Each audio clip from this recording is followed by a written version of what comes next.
இப்ப நீங்க ஈசிஆர்ன்னு சொல்லும்போது தான் சார், ம். அந்த கடற்கரை ஓரங்கள்ல வந்து பார்த்தீங்க அப்டின்னா, நெறைய அழகழகான பங்களா வீடுகள் நம்மளால பார்க்க ம். முடியும் சார். எல்லாருக்கும் வந்து சிட்டிக்குள்ள ஒரு வீடு இருக்கும்.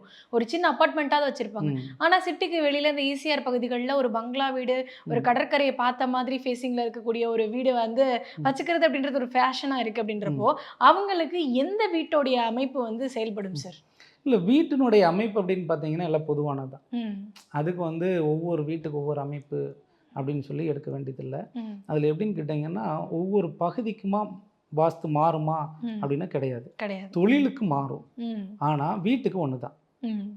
இப்போ நீங்க ஈசிஆர்ல ஒரு இருக்கிற ஒரு நடிகரா இருந்தா, நடிகருக்கான வீட்டு வாஸ்து அமைப்பு வேற. ம். தொழில் நிறுவனங்கள் நடத்துறாங்கன்னா, அவர்களுக்கான வாஸ்து அப்படிங்கிறது வேற. ம். அதே மாரி இன்னைக்கு அரசியல் துறையில இருக்கிறவங்களும் நெறைய ஈசிஆர்ல வீடு வாங்கி கட்டியிருக்காங்க. ம். அவங்களுக்கான அந்த வீட்டோட வாஸ்து அமைப்பு அப்படிங்கிறது வேற. வாஸ்து அமைப்புகள் வேறுபடுமே ஒழிய, வாஸ்துங்கிற அந்த பேசிக் வந்து ஒண்ணு தான். ம். ஒவ்வொரு தொழில் துறைக்குமான வாஸ்து அப்படிங்கிறது வேறு வேறா இருக்கும். இத தான் நான் தொடர்ந்து நம்ம சொல்லிக்கிட்டே வர்றோம். ம். ஸோ, அதனால ஈசிஆர் பகுதியில என்னன்னு கேட்டீங்கன்னா, எல்லா பகுதியிலயுமே வாஸ்து பார்க்குறாங்களா? இல்ல பார்க்கலையாங்கிற ஒரு ஒரு சந்தேகங்கள் இருந்துட்டு தான் இருக்கு. அதில ஒரு சில பகுதிகள்ல மட்டும் பார்க்கறது இல்லைங்க. ம். பெரும்பாலான பகுதிகள பார்க்குறாங்க. இப்ப சென்னையில எடுத்துட்டா நெறைய வீடுகள் வாஸ்து பார்த்துருக்காங்க. ம். நெறையா இருக்கு.